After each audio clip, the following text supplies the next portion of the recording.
Bonjour à tous, nous sommes le 15 janvier 2022. Je fais ce live Twitch sur les peintres de la scène française et les peintres contemporains français vivants. La semaine dernière, on était avec Christine Safa et cette semaine, on est avec Hervé Hick. Bonjour Hervé, Salut Thomas. trop content que tu sois là. Alors, tu es à Bruxelles hein, en ce moment, c'est ça? Oui, je suis à Bruxelles, ouais. Voilà, donc on est Hervé Hick de Bruxelles. Pour ceux qui sont sur Twitch, vous pouvez poser vos questions à Hervé tout au long de l'émission et puis on lui posera à la fin vos questions. N'hésitez pas à retrouver les replays des émissions sur la chaîne YouTube Les Apparences. Vous tapez Les Apparences dans YouTube et vous tombez sur 60, aujourd'hui, 60 interviews incroyables de replays. Alors les gens m'ont demandé à quoi ça sert de s'abonner à la chaîne YouTube. Eh bien c'est très simple. Quand vous abonnez à la chaîne YouTube, d'un coup vous avez votre algorithme qui fait que vous avez les nouvelles émissions qui se mettent en premier quand vous allez vous branchez sur YouTube. D'autres gens m'ont demandé, mais comment on s'abonne sur YouTube? Et c'est vrai que c'est pas évident. Et ben, en fait, il y a une petite cloche où il y a écrit s'abonner. Et donc, vous appuyez sur la petite cloche s'abonner et d'un coup, vous êtes abonné. Est-ce que la question, c'est est-ce que ça nous rapporte de l'argent, des quelque chose, des données ou je sais pas quoi? Pas du tout. Je maîtrise rien. Donc, il n'y a aucun, voilà, il y a aucun souci. Je crois même que YouTube n'a pas beaucoup de choses à récupérer de votre abonnement. Voilà. Et évidemment, si vous avez aimé l'émission, si vous aimez d'autres émissions, n'hésitez pas à les partager, les liker, commenter, discuter. Il y a un chat aussi dans la chaîne YouTube où vous pouvez raconter si vous voulez d'autres artistes, les demander, voilà, qu'on y réfléchisse ensemble. Et je tiens à dire aujourd'hui que je remercie Audrey, parce que maintenant j'ai une assistante qui travaille avec moi, et donc c'est trop trop bien parce que j'ai beaucoup moins de travail, ce qui fait que je suis pas du tout, je suis un peu à la ramasse, mais c'est pas grave. Donc voilà, je voulais remercier l'assistante Audrey, mon assistante Audrey qui a bossé sur l'émission et qui est d'ailleurs en ligne à l'instant. Donc Hervé, on va commencer ensemble. Je t'ai demandé 5 de tes peintures qui résumaient ton travail et ton parcours. Tu as 52 ans, on en a pris 6. Allez, on a glissé une un petit peu. Donc, on va commencer avec un tableau qui est très. Où là, pour le coup, c'était il y a longtemps. Il s'appelle Perruche. Il fait 14 fois 22 centimètres. C'est une huile sur toile. C'est un tout petit tableau avec un très beau cadre. Est-ce que tu peux nous en parler pour commencer? Assez vite. Oui, en fait, je cherchais à commencer par quelque chose qui symbolisait pour moi les années 90, parce qu'on est à Ouais. Bruxelles. Et c'était, bon, parce que évidemment, j'ai commencé à peindre et même à exposer en 92. Hein. Mais, mais ces 10 premières années, disons que c'est comme un temps d'échauffement où le pigeon il tourne en rond avant de trouver sa direction. Et donc ma direction, je l'ai trouvée en allant vers des choses simples que à l'époque on qualifiait de kitsch ou ridicule et qui passaient pas du tout. Donc je me suis mis à peindre des choses simples. Alors qu'est-ce que c'est que ces perruches? Pourquoi j'ai peint des perruches? Ben, c'est un souvenir d'enfance tout simplement. On avait des perruches à la maison. C'est pas compliqué. Hmm. C'est beau, c'est sympa. J'aime les oiseaux. Peut-être que ça date de cette époque, mais surtout du temps que j'ai passé dans les jardins en vacances et avoir des oiseaux à la maison pour c'est une expérience concrète, sensible, tu vois. C'est pas une Et, image à l'ordinateur, c'est une hmm. expérience sensible. Donc je me suis mis à peindre des perruches parce que je voulais peindre sur des choses élémentaires kitsch. Mais il y a eu aussi les figurines d'église, il y a eu des petites plages scintillantes, il y a eu tout un tas de choses. Alors je t'ai envoyé cette image parce que le cadre est sublime. Donc c'est un ami collectionneur qui a dédié ce cadre à cette toile et ça en fait juste une icône. Et je me suis demandé si mon tableau était à la hauteur du cadre, mais en fait, je trouve que ça va, ça gâche pas trop le cadre. Et il y a déjà, dans le tableau, il y a déjà des couleurs qu'on va voir au fur et à mesure. C'est des couleurs acides, un espèce de goût comme ça pour des couleurs qui crient par rapport à on va dire, au flux du réel, quoi, au flux du visible. Toi, c'est un truc qui t'intéressait déjà, des couleurs un peu artificielles, un peu acides, toxiques. Oui, mais Ouais, c'est pas dans le sens toxique, c'est dans le sens primaire. Sujet primaire. primaire, Ok. couleur primaire, traitement Ok. primaire. C'est-à-dire qu'en fait, je sortais d'études de technologie, mais aussi d'images de synthèse, voilà, tout un parcours comme ça. J'ai pas fait les beaux-arts. C'est pour ça que j'ai Ah ouais, commencé un d'accord. peu plus tôt. C'est-à-dire que dans les années 90, j'étais déjà moi en exposition. Mhm. Et en 2000, j'avais déjà 10 ans d'exposition derrière moi. Donc, je suis arrivé un peu plus tôt sur la scène figurative. C'était quoi tes études? C'était des études de 3D, c'est ça? C'était quoi à l'époque? Bah non, parce Euh, que. après un bac scientifique, donc Mhm. j'ai fait des études de microélectronique, technologie, à Ok. l'école d'ingénieur de Marne-la-Vallée. Et puis ensuite, bon, je ne voulais pas rester dans cette ambiance d'entreprise, de winner et de courbe qu'il fallait absolument rendre croissante, ce genre de choses. T'es Et nul chez donc, les losers qui décroissent. ouais, non, mais voilà, il y avait déjà tout un vocabulaire Hmm. de la spéculation libérale des années 90 qui rentrait dans les écoles. Et les sujets étaient intéressants, hein. Les études étaient intéressantes, mais l'ambiance était déjà un petit peu déconnectée. Et donc après, j'ai fait 2 ans d'image de synthèse à Saint-Denis et Ok. je me suis fait virer en maîtrise. J'ai refait une licence maîtrise, en fait, c'est comme si j'avais régressé. Ils m'ont viré parce que ce que j'avais fait, mon projet de maîtrise, était en fait, pour eux, était incompréhensible. Et j'ai été pris par le ponte de l'intelligence artificielle de l'époque, Jean-Gabriel Ganassia, à Jussieu, en DEA, avec le même Ok. programme qu'eux m'avaient viré. Mais Hmm. ça fait partie de l'existence et c'est des expériences super. Et donc j'ai traversé l'image de cette époque-là. C'était un DEA, reconnaissance des formes, donc déjà Hmm. orienté image. Et donc j'arrivais avec des outils qui étaient déjà, d'une certaine façon, les outils de l'écran. Donc les couleurs acides sont en fait des couleurs RVB, hein, tout simplement. Ouais, rétroéclairé ou quelque chose comme ça, quoi. Ouais, ok. Ouais, des couleurs primaires, c'est-à-dire mes réglages à partir de Hmm. 3 couleurs de base. Et on va passer au Mais deuxième tableau qui s'appelle Kuhn, qui fait 170 fois 2, fois 2 mètres, 210 cm et qui date de 2001, donc il n'y a pas si longtemps après. Et là, c'est déjà plus compliqué comme composition, parce que tu joues de transparence. On va voir que les transparences, ça a été très important dans ta vie.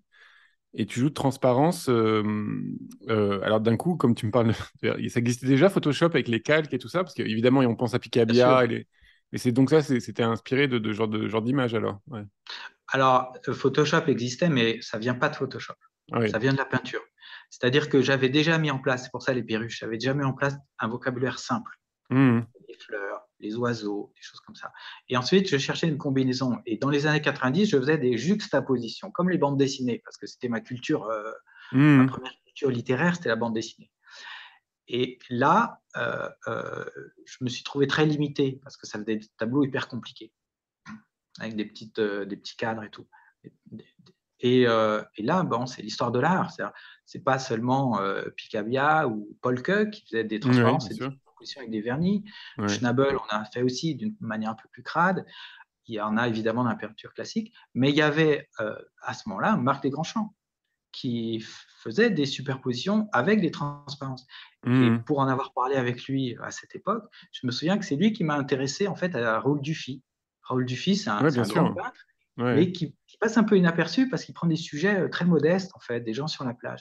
Et c'est Marc qui m'avait expliqué, tu vois, là, les personnages sont peints sur les vagues, et on voit les vagues qui passent au travers du corps. Et donc, ça m'a beaucoup intéressé parce que c'était compatible avec une notion de l'image. Et il y a un tableau de Marc que j'avais beaucoup aimé, qui doit être de 97 ou 18, je ne sais plus. C'est un cavalier qui passe, et derrière un arbre, il y a un homme avec une massue. Le Mhm. cavalier est peint dessus. Et donc là, on a deux temps. C'est-à-dire qu'on a on a une base narrative. Parce que c'est une question que tu avais déjà posée sur la narration. Et la narration, c'est hyper important dans la figuration. Et on a une base narrative. Et, euh, et curieusement, c'est une voie que Marc n'a pas forcément investie. Mais moi, ça m'a beaucoup parlé, ça m'a aidé justement à ne pas travailler à partir de Photoshop, mais travailler à partir de la peinture. Mhm. Donc le tableau que vous avez là, c'est 3 couches peintes l'une sur l'autre. C'est une espèce de performance. C'est pour ça que je l'ai choisi. On a les fleurs, déjà, dans le fond, qui sont les fleurs de l'église, mais qui sont agrémentées aussi, c'est-à-dire sous le bateau, on voit d'autres fleurs en fait, que j'ai rajoutées Ouais. pour faire un fond qui était déjà très chargé. Ensuite, on a les deux crânes, qui sont des Il y en a un qu'on voit sculptures, plus à gauche, mais ouais, ouais. voilà, des sculptures dorées que j'ai fait moi-même, mais peu importe. Et par-dessus, on a le bateau, qui vient du musée de la Marine du Trocadéro. Alors, c'est très important parce que tout ça, c'est des photos que je fais moi-même. C'est mes Mhm. photos dans les églises, c'est mes photos des fleurs, et ce Ouais. sont mes crânes sculptés, et c'est un bateau de maquette que j'ai moi-même été photographié. Ce que je Mhm. veux dire, c'est que, à la différence de Photoshop, c'est pas des images que je superpose, c'est des souvenirs. Je comprends, ouais. Et donc l'articulation, elle se fait comment? C'est-à-dire, tu sais déjà que tu vas mettre cette couche-là sur cette couche-là sur cette couche-là, ou ça se fait un peu au hasard, ou tu fais une couche, après tu vois ce qui se passe par-dessus. Est-ce que d'un coup tu mets le crâne, mais t'es pas sûr, ou comment ça se passe T'as déjà fait la composition avant d'avoir commencé? Quand je parlais de Photoshop, moi je pensais juste à cet effet de ce petit plaisir qu'on a quand on a des calques et qu'on change l'opacité, ou d'un coup, il y a des fantômes comme ça d'images qui peuvent se passer, qui peuvent se balader sur une autre image. Hein. C'était pas de dire que tu Alors, t'étais inspiré de ça, mais voilà. Parce que là, d'un coup, quand même, quand tu fais une composition comme ça, là, je pense au voile du bateau. C'est quand même, ça s'accumule, donc il faut quand même penser à qu'est-ce que ça donne au résultat, ou alors c'est vraiment du hasard de la peinture. Enfin, ça se joue sur la peinture, quoi. bon, il y a une part de hasard parce que je Bien fais sûr, jamais bien sûr. de Ouais, dessin préparatoire. voilà. Par contre, j'y pense beaucoup. Donc, oui, il y a une préparation mentale, mais Hmm. si je me retire le plaisir de découvrir ce que je fais sur la toile, Hmm. j'ai plus d'énergie à le faire en fait. D'accord. Alors, ça, c'était préparé parce que l'Église vient de.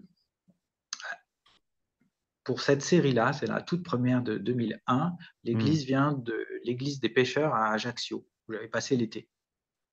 Donc, c'est des photos que j'avais ramenées là-bas avec les ex-voto. Hmm. Donc, en fait, il y avait déjà les bateaux dans l'église et ça m'avait fait beaucoup réfléchir parce que je m'ennuyais un peu, donc j'y allais tous les jours pour méditer en fait dans cette petite église. Et je trouvais c'est très beau d'avoir les figurines d'église, les bateaux dans cette ambiance. Et donc l'idée du voyage, mais aussi l'idée de la guerre, hein, parce que c'était Bien sûr, là, il y a les canons. les Oui, navires que j'ai choisis sont guerriers, mais oui, t'as dit que c'est des ceux des. maquettes, mais les canons, ils sont en train de tirer du feu. Ouais, Oui, oui, voilà. Donc il y à a rajouter ça. Ouais. bon, Ouais. voilà, c'est quelque chose d'assez, comment dire, assez guerrier quand même. Donc, les superpositions étaient prévues dans mon esprit, mais pas du tout organisées Hmm. sur une palette graphique.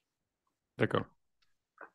Et Et le, tout est peint avant que je superpose. On voit bien que le crâne il descend bien dans la sûr. base du bateau.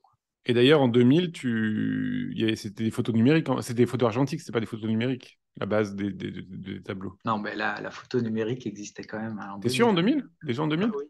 Ah, ok. Parce que moi, ok, j'avais l'impression que c'est cette période-là, hein, c'est le moment où ça tourne. T'es sûr que c'était déjà en 2000? Enfin, ok.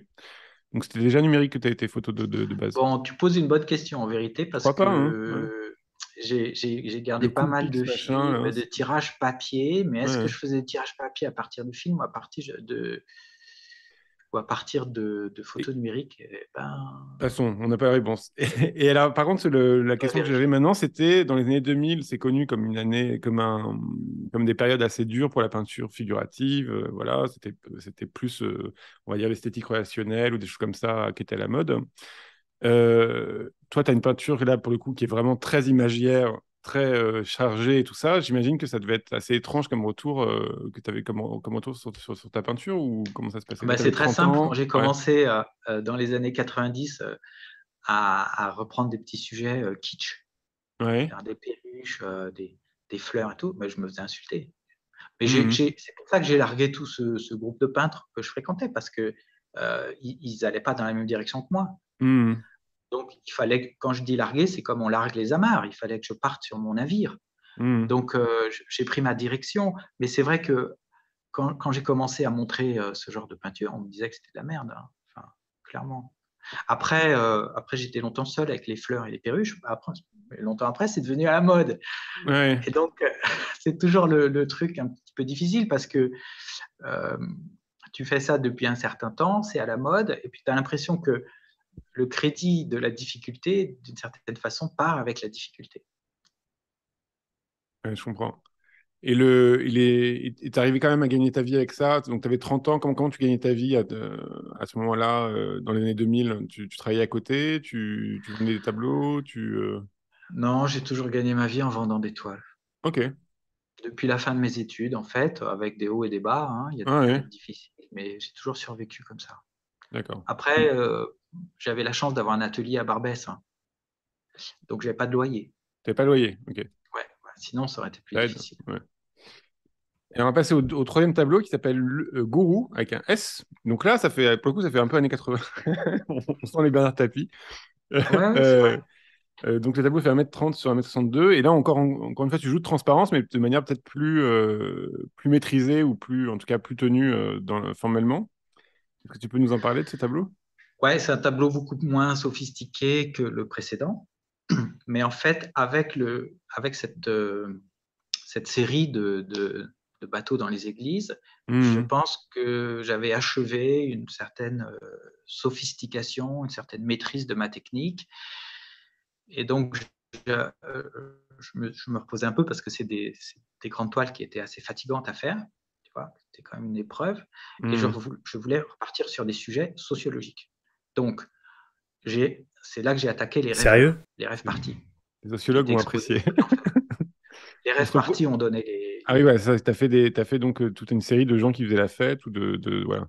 Voilà, les rêves Ouais. parties, mais c'était pas forcément des parties comme c'est pas forcément des fêtes genre des fêtes parisiennes. Hein. Ah oui. C'est des rêves parties de défonce. De drogués, ouais. Voilà, drogués, Psychédéliques. Ouais. travestissement, vêtements déchirés. Donc plutôt ce qui était le phénomène de la fin de l'époque électro, en fait. Musique électro des années fin 80, fin 90 avait dégénéré en musique techno, c'est-à-dire en musique bâtarde, en fait. Et à ce moment-là, il y avait les phénomènes des rêves parties qui étaient visuellement, je trouvais impressionnants, qui ont donné les freaks portraits, c'est-à-dire les portraits d'aliénation, comme j'étais à Barbès, entre Barbès, Pigalle et Stalingrad, des aliénés, on en voyait plein. Hein. C'était la défonce, l'alcool, la drogue, donc tout était là déjà, même si c'était pas dans le journal, mais c'était déjà dans Paris. Ça date pas d'aujourd'hui, tu vois. Mais il me fallait un axe de lisibilité. Et c'est là où tu as raison de parler de Bernard Tapie des années 80. Donc, j'ai été chercher. Donc, eux, je ne les ai pas photographiés, je les ai vraiment trouvés sur Internet. Mais j'ai été chercher des modèles du capitalisme. Et c'est pour ça que je les ai appelés gourous. Parce qu'il fallait que la nouvelle église, ce n'est pas celle des pêcheurs. La nouvelle église, c'est la bourse. Ouais. Il y a une époque où nos milliardaires, ils exposaient dans les églises. Maintenant, ils exposent à la bourse. Littéralement. Donc là, c'était un modèle c'est des gens qui réussissent, que tu connais pas, donc tu juges un peu. Après, il y a un truc. C'est toute une gestuelle, si tu veux, Ouais, presque. Ah oui, d'accord, ça devient presque religieux d'un coup. Ouais. Exactement. En fait, ce qui m'intéressait, c'est les deux doigts de la bénédiction. Mais qu'est-ce qui bénit? Il bénit ce qu'il gagne, quoi. Il bénit son paquet, tu vois. C'est pas l'autre qui bénit, c'est lui-même, c'est ce qui tombe dans sa main. D'accord. D'une certaine façon. Et donc, on a une complicité de deux personnages qui est très forte. Ils sont tous les deux le costume, cravate, et puis ils ont l'apparence de la certitude. Alors, on sent que tu les méprises un peu parce qu'ils ont quand même des couleurs de peau pas très agréables et il y a un espèce de luisant comme ça assez violent. Mais par contre, comment on dénonce quelque chose en le peignant? Parce que la question, c'est que le peindre, c'est déjà prendre soin de la chose, quoi. Tu vois, il y a ce truc-là alors, t'es pas non plus dans Georges Grosse ou dans quelque chose d'agressif, quoi. Donc, c'est... Mais c'est encore une fois, la référence que tu donnes est très bien parce que je cherchais dans ma tête qui avait peint des patrons comme ça, des dirigeants d'entreprise. Et effectivement, il faut retomber en fait à Georges Grosse et puis à Max Beckmann, qui étaient déjà dans une critique sociale et politique. Mais ils en avaient vu les conséquences. André Fougeron, dont on parle jamais en France, mais qui est exposé à la Tate. Enfin, c'est un communiste qui est exposé. Il est vraiment exposé à la Tate Britain et tout ça partout. En France, pas du tout. Mais, non, parce qu'il est un petit peu caricatural, donc il a un côté un peu image d'Épinal. Ouais, et puis on peut dire antisémite aussi, parce qu'à force de faire la caricature de grands patrons, il fait des juifs un peu trop forts. Mais en tout cas, oui, c'est une vraie question la question du soin en peinture, c'est-à-dire le fait que tu peignes des gens quand même que tu méprises un peu ou que tu as envie de critiquer, mais que quand même tu es obligé de les représenter. Non, parce que c'est pas un mépris vis-à-vis de ces personnages. Je veux dire que je pourrais tout à fait prendre mon petit déjeuner avec eux et je serais intéressé par ce qu'ils ont à dire. C'est une méprise vis-à-vis du rôle social, ce qui n'est pas pareil. C'est pour ça qu'ils sont peints sur la toile à matelas. De cette toile à matelas est venue toutes les bandes horizontales qu'il y a maintenant dans les danseurs, dans les fleurs, etc. Mais aussi, c'était une connivence avec les lasers des rêves parties. Cette toile à matelas m'a aidé à faire aussi des rêves parties. C'est-à-dire que là, la toile du fond n'est pas peinte du tout. C'est juste de la... Ah si, elle est peinte, mais en fait, c'est de la toile à matelas, mais qui est coloriée. D'accord. Tu as rajouté la couleur, quoi. Rouge, ouais, voilà, tu as rajouté la couleur. Ouais. Le vert et le rouge, c'est des lignes colorées par mois. Le noir en bas aussi. Donc, j'ai fait un petit dégradé. Et en fait, de ces patrons, j'en ai pas une deuxième qui a été vendue à un collectionneur. C'est leurs enfants. Donc, au milieu de cette collection Rêve Party Freaks, qui sont des visages défoncés, je voulais mettre aussi le visage du pouvoir. D'accord. Donc, on a les deux dirigeants et on a leurs enfants qui sont 3 ou 4, je ne sais plus, j'ai plus le tableau sous les yeux, mais on voit qu'ils sont un petit peu genre, comment dire, co-sanguins, quoi. Mais magnifique. Mais oui, parce que on parle de ces sujets aujourd'hui, Macron est au pouvoir et tout, mais ça fait 20 ans qu'il est au voir Macron. Oui, bon, ça, passons à autre chose. Non, mais je veux dire que dans les années 90, le mur de Berlin est déjà tombé en 89. Le libéralisme industriel c'est déjà complètement établi. Et l'argent qu'il y a notamment dans le milieu de l'art, il vient des nouvelles technologies. C'est historique, tu vois. Et alors, donc là, on va passer au quatrième tableau qui s'appelle Le Crépuscule des Moissonneurs, 6. Donc il fait 1m62 sur 130. Et là, c'est tout un univers comme ça d'images un peu flottantes. Alors je crois que j'ai mélangé plusieurs tableaux en même temps parce que tu m'as envoyé des détails. Et je crois que j'ai mis des détails d'un autre tableau. Là c'est des paysages. Et puis d'un coup, on va voir il y a des pipelines qui se baladent et tout ça. Enfin bon, voilà. Oui, mais c'est pas grave. En fait, c'est Pas même grave, parce que très c'est un peu bien. ce truc-là de mental, des espèces d'images mentales flottantes avec des petits îlots de figuration comme ça. Tu peux nous en parler? Oui, je reprenais les lumières. Les lumières, c'est pareil. Elles sont issues des peintures baroques, donc du scintillement des plages, des lustres d'église, etc. Et à travers les rêves parties, sont devenus des sujets autonomes, comme les Pyrrhuches. Les Pyrrhuches, c'est un sujet autonome, les lumières sont devenues un sujet autonome. Et de ces lumières, j'ai voulu ensuite revenir vers la figuration en faisant des paysages. Alors, Le Crépuscule des Moissonneurs, c'est toute une série qui n'est pas finie, parce que j'en ai d'autres en attente, qui est en fait un voyage dans l'évolution du paysage. Donc, ça commence d'une manière très rurale, pastorale, et ça finit d'une façon très industrielle avec le précédent, dont tu as peut-être tiré des détails. Et celui-là, c'est le plus abstrait, c'est-à-dire le plus cosmique. C'est-à-dire toute présence humaine, en fait, a été effacée. En fait, elle est encore là à travers on voit des arbres arrachés, des choses comme ça, donc à travers l'idée de cataclysme, mais elle n'est plus présente, il y a juste un oiseau, elle n'est plus présente en termes d'infrastructure. Mais le crépuscule des moissonneurs, c'est donc l'installation industrielle, l'industrialisation du paysage. D'accord. Là, on est post-industriel.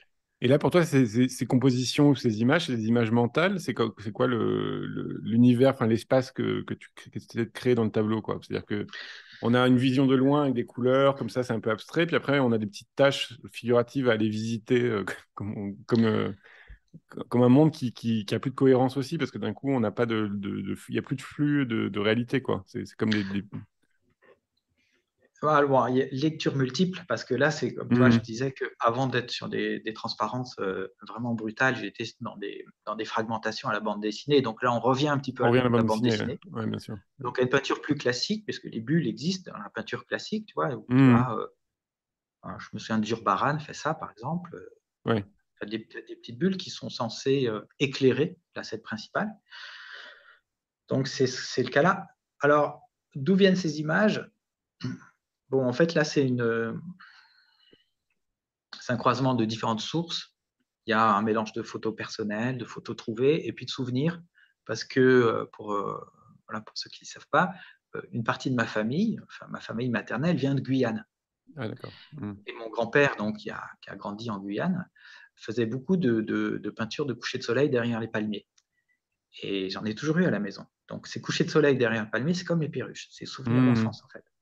Mais quand je dis souvenirs d'enfance, je ne veux pas dire que je fais mon album. Je veux dire que c'est des images que j'ai profondément dans l'œil, quoi. Des images qui me parlent. Et donc, elles véhiculent beaucoup d'émotions, beaucoup de souvenirs, même inconnus. Tu vois, beaucoup de mystères, en fait. C'est pour ça que je suis reparti Mais sur cette des compositions, c'était plus la composition que le contenu de chaque image. C'est-à-dire, qu'est-ce qui a fait que tu t'en es retrouvé à faire une espèce de morceau comme ça, enfin, tu vois, de les faire flottantes sur un fond flou. Ouais, mais c'est totalement improvisé. C'est plastique, quoi. Ouais. C'est totalement improvisé. Je mets la première, je ne sais pas quelle sera la deuxième. Et là, tu en as produit quand même une bonne série, donc tu n'as pas d'idée de pourquoi tu l'as fait. Attends. Le côté, toi, bah, tu en as fait beaucoup de ce genre-là, et tu n'as pas d'idée de t'as pas trouvé l'enjeu de cette composition-là, quoi. C'est quand même très Si, je original. te dis, Ouais. c'est une traversée du paysage, c'est une Oui, oui. industrialisation du paysage. Donc, je développe un paysage qui Mais va ça, c'est le côté narratif de l'histoire, mais par contre, Ouais. le côté formel, t'as pas. Si, c'était de remettre mes lumières dans un champ figuratif. Ok. Donc, il fallait que mes lumières, qui étaient devenues des spots autonomes pendant les rêves parties, donc quelque chose de très froid, il fallait que je le remette dans mon langage de peinture. Donc, je voulais que ça devienne, comme les oiseaux ont réintégré les compositions florales, les lumières devaient réintégrer les compositions de paysage. Donc, je remettais les lumières dans mes paysages pour en faire un outil pictural. Ensuite, j'improvise, je me fais plaisir, tu vois. Bien sûr. Ouais. C'est-à-dire Et que là, si quand je t'en croise fais... une Et là, carte tu fais une postale, série. Donc, quand tu fais une série, tu en commences plusieurs en même temps et tu fais tu les fais tous monter en même temps ou c'est l'un après l'autre non, j'essaye de les faire en même temps parce que ça m'offre plus de liberté d'avoir tous les tableaux sur mon mur. Là, vous ne voyez pas, mais j'ai un grand Ok. mur ici de 10 mètres. Et j'aime bien travailler sur des toiles. Ça me permet, parce que bon, quand on a un gamin à la maison, il faut pouvoir s'arrêter aussi assez Hmm. vite. Ça me permet de travailler avec des petites séquences, de D'accord. quitter et de revenir. Ok. Voilà. Donc, je ne travaille pas dans une continuité, en fait. Je travaille dans des interruptions temporelles, ce qui convient avec le sujet. Donc, ce sujet est très agréable pour moi. Et alors là, justement, je pense que c'est à peu près différent pour le. Peut-être tu as eu plus de temps pour le prochain tableau qui s'appelle Opus Dei 12. Donc, c'est un diptyque qui fait 2 mètres x 3 sur une huile sur toile de 2021. Et là, pour le coup, tu as tout mis en même temps, presque. On peut dire, tu as tout chargé en même temps. Tu as les transparences, tu as t'as opposé les choses dans une espèce de grand truc d'orchestre orchestré comme ça, où on ne sait plus qui est au-dessus de quoi. Donc, c'est beaucoup plus cosmique et psychédélique. Est-ce que tu peux nous en parler? Oui, alors on retrouve les bandes horizontales qui viennent des gourous, c'est-à-dire Hmm. de cette ligne de toile à matelas sur laquelle j'ai dormi et médité longtemps, en fait, Hmm. et qui revient aussi à travers les rêves parties. Donc, ce que je veux dire, c'est qu'on peut passer des fleurs, un truc, mais en fait, la peinture, c'est du tissage. C'est vraiment c'est du lien qui est entre différents sujets, différents formats, différents. Voilà. Donc, j'avais, à partir des églises de 2000, même avant en fait, hein, parce que mes peintures de fleurs, je les faisais sur papier dans les années 90 et des grandes compositions comme ça. Hmm. Certaines ont été vendues, etc. Euh, mais c'est vraiment les bateaux qui ont ramené ça dans le champ des grandes toiles, des grandes peintures à l'huile sur toile. Parce que je fais beaucoup de choses sur papier. Et donc ces fleurs ont remonté l'échelle de la considération en fait. Et cette série Opus Dei, qui commence peu de temps après les bateaux, après les scènes de chasse en fait. Bon, c'était vraiment une immersion dans le floral. C'est-à-dire une immersion dans le paysage, mais pas dans le paysage de coucher de soleil, cette fois dans un paysage de jungle, parce que c'est Hmm. encore une mythologie dans ma famille, puisque venant de Guyane, en fait, c'est des origines amazoniennes. Voilà, c'est une famille très Et là, c'est des compliquée. fleurs que tu vas chercher toi-même ou que tu as, des photos ou tu les inventes Alors, bonne question. J'espère. Comme tout ce que je peins, c'est des photos que je prends moi-même, Hmm. D'accord. dans le principe, mais c'est pas dogmatique. Hmm. C'est-à-dire que si j'ai une mauvaise photo et qu'il me faut absolument retrouver la fleur, voilà, je vais la chercher sur Internet. Mais en général, c'est des photos que je prends moi-même dans la rue, dans les jardins, et ça me, comment dire, encore un souvenir d'enfance. Quand j'étais gamin, ma mère était très randonneuse en montagne, tu vois, petite montagne, et elle faisait des albums, des herbiers photographiques, D'accord. en argentique évidemment. Euh, donc elle revenait de ses promenades avec beaucoup de photos. Et gamin, je trouvais ça intéressant d'être un chasseur qui ne tue pas l'animal. Je trouve ça Hmm. chouette que le photographe puisse tirer plusieurs fois le même animal sans le tuer et que l'animal puisse ensuite se sauver. Et je me disais, bon, bah là, on a une évolution intéressante dans la société parce que si on se met à chasser l'animal avec un appareil photo, c'est le même Hmm. travail, en fait, de traque, de suivi, de pistage. C'est la même aventure, mais la fin est plus heureuse. Et donc, j'ai repris cette tradition-là. Et quand je me promène maintenant, même en ville, je photographie les fleurs qui poussent dans une piste de chien, tu vois. Hmm. Après, Le, je la les com- agrandis. Et pareil, là, la composition en symétrique, le côté un peu presque scène de concert ou le côté feu d'artifice des fleurs, ça c'est donc j'imagine que c'est voulu quand même parce qu'il y a un côté Oui, boîte techno de boîte techno florale. Mais on va s'éclater les filles. Mais toi tu le fais comment? C'est-à-dire encore une fois tu le dessines pas. Tu as dit que tu le dessinais pas, donc c'est la peinture qui se compose au fur et à mesure. alors ça, en fait, c'est un diptyque.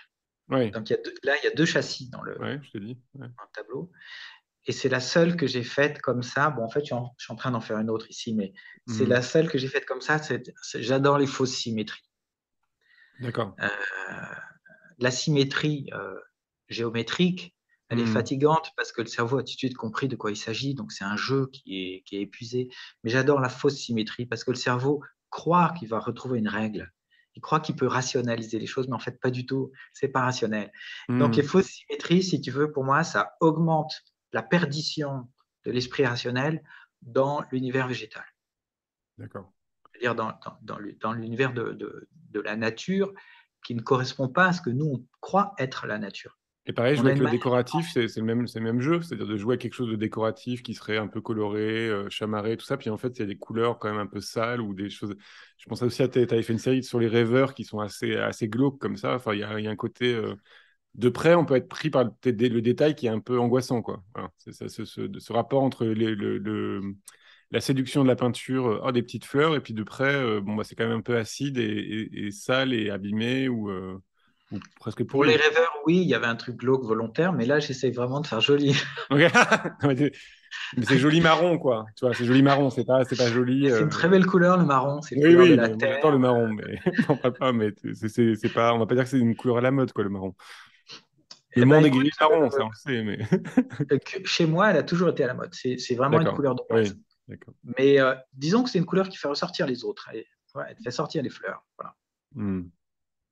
D'accord, d'accord. Et ça, encore une fois, là, les pétales et tout ça, c'est des plaisirs de peinture aussi, parce que d'un coup, c'est un petit geste, ça, c'est quand Ouais, même c'est ton plaisir quand même, d'apposer la peindre une peinture. fleur, c'est un plaisir parce qu'elle n'est jamais Hmm. tordue. Quoi. Parce que quand tu peins le portrait de quelqu'un, Hmm. tu n'as pas la même liberté. Voilà. Donc là, oui, c'est vraiment une liberté de peintre. Peindre une tige, c'est juste un geste. Et pourquoi elle est Donc, jamais tordue, la fleur? Parce que mais parce que les plantes ne correspondent pas à un schéma ouais. comment dire, physiologique aussi précis que Parce qu'on ne regarde pas l'anatomie assez, en humaine. fait, quoi. Ouais, parce qu'on ne regarde pas assez. Ouais. Peut-être parce qu'on ne les regarde pas assez, c'est vrai, mais aussi parce que je crois que leur description biologique est différente. C'est-à-dire, ce qui va compter, c'est d'avoir un pistil ou pas, par exemple, mais pas de Oui. savoir si la feuille est comme ça ou comme ça. Et tu crois pas qu'un biologiste pourrait te dire, bon, cette fleur-là, elle n'est pas très très bien peinte. C'est certain, mais j'évite d'en inviter à Ouais, voilà. l'atelier. Alors, on va passer au dernier tableau qui s'appelle Steve Reich. Donc, Steve Reich, c'est un pianiste, hein, c'est un compositeur de musique aussi. Voilà. Mais musique sérielle, on dit ça? Ouais, de musique électro, le plus expérimental qu'on Au a eu. piano, donc c'est pas. Ouais, ouais, ouais. Non, non, Euh, pas piano. Steve Reich, c'est vraiment de la musique Ah ouais? qui peut être Je confonds orchestrale avec. Ok, ou électronique. Euh, ok. donc, J'aurais dû vérifier. Et donc, il est le un tableau petit fait peu à un. la base de la peinture qu'on appelait, la peinture, pardon, la musique qu'on appelle minimaliste américaine. Ouais, c'est ça, oui. Oui, mais donc, oui, c'est pas grave. Et donc là, c'est un grand tableau, abstrait, presque cosmique, qui date de 2022, donc l'année dernière. Est-ce que tu peux nous en parler un petit peu? On a plein de détails en Oui, plus. alors, tu vois, par rapport aux perruches, voilà, on a une progression qui consiste en fait à extraire des éléments jusqu'à les peindre tout seul. Donc, par exemple, les petites lumières qui sont derrière moi, là, je vois dans l'écran, tac, tac, Mhm. tac. Donc, c'est des motifs alphabétiques, c'est des petits alphabets primaires. Et quand j'ai identifié une forme intéressante, j'aime bien ensuite la mettre en résonance et la développer. Et là, c'est la dernière toile réussie de ce développement pour les lumières. C'est-à-dire qu'on n'est plus dans les cibles qui ont été beaucoup faites et que j'ai fait aussi parce que la cible, enfin, Kenneth Noland, pour moi, c'est un peintre qui a beaucoup compté, Mhm. donc qui a réussi à géométriser des formes de lumière. Mais, mais j'ai essayé de travailler la profondeur et la résonance de la lumière vis-à-vis d'elle-même. Voilà. Donc, c'est une toile que j'aime bien parce que finalement, elle devient spatiale. Oui, oui, parce tu as aussi cet effet d'ambiguïté. Enfin, quand tu parlais de fausse symétrie, il y a aussi cet effet de fausse profondeur, de fausse. Et ça, c'est des charges que tu fais formelles en le faisant, ou c'est des trucs que tu prépares dans ta tête, ou tu essaies de réfléchir. Alors, celle-là, elle était très longue à faire parce que je savais que je voulais partir dans une lumière cosmique avec des petits granulés et tout. Donc, je me disais, bon, allez, je vais essayer de pousser ces motifs de lumière parce que j'avais l'impression de traîner ça derrière moi depuis trop longtemps. Mhm. Donc, il fallait que je le passe au deuxième étage. Et j'ai eu beaucoup de mal déjà au niveau technique. C'est-à-dire comment faire pour que ma couche du fond arrivent en transparence avec la couche par-dessus. Hmm. Donc, c'est des peintures qui sont très, très grasses, donc qui mettent très longtemps à sécher. Quand je dis très longtemps, ça met 6 mois à sécher, quoi. C'est des couches d'huile qui Hmm. sont vraiment, voilà. Et au passage, ça colle tout un tas de poussières et d'insectes. Ah ouais, c'est casse-couille. Mais bon, c'est pas grave, quand il y a un insecte, en fait, je fais un petit point blanc. Je Ah ouais, le... d'accord. Ok, bah, il y a pas mal d'insectes, en effet, alors. Voilà. Il y en a d'autres qui sont encore pires.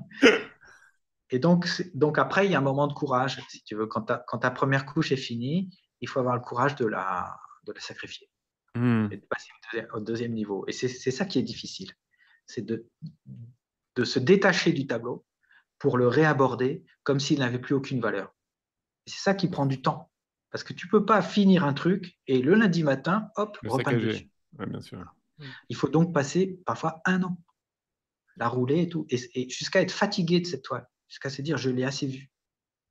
C'est là où il y a une rupture. C'est-à-dire que la couche picturale devient à ce moment-là une couche cognitive, une couche mentale. C'est-à-dire que Et la pas figure du cercle, tes cercles, tu les as voulu, parce que là, ils sont pas forcément totalement parfaits, tes cercles. On sent la main de l'homme dedans. Ça, c'est un truc c'est quelque chose qui t'intéresse, comme ça, cette petite mollesse ou cette petite humanité dans le côté cosmique. Oui, mais c'est la fausse géométrie qui correspond à la fausse symétrie de tout à l'heure.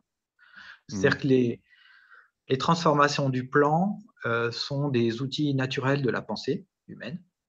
Euh, et on peut évidemment, avec Photoshop, c'est là où Photoshop devient un outil vicieux pour le peintre, on peut les formaliser. Et il faut pas, je pense qu'il faut rester surtout, j'ai déjà une peinture qui est très réaliste, très précise, très fine, très classique. Donc, si en plus je devais formaliser ce que je fais, j'ai plus qu'à ensuite à créer un algorithme de nombre d'or, tu vois. Donc Hmm. là, c'est fini, je fais du graphisme. Donc, je veux pas devenir graphiste, je veux rester peintre. Hmm. Donc la, Mais la ligne qui la matière, elle reste quand même plus forte que le Photoshop. Tu pourrais dire que Photoshop, c'est le dessin et qu'après, tu passes à la peinture, quoi. Je dis ça, c'est pour discuter, hein, mais c'est quand même important pour toi, la matière. essaie de sauver toute une génération, je comprends bien, c'est Non, non, généreux. je pose des questions. Mais je suis certain de cette évolution, c'est-à-dire qu'à un moment donné, on veut que le trait soit maladroit du moment, comme tu l'as dit tout à l'heure, qu'il soit tracé à la main.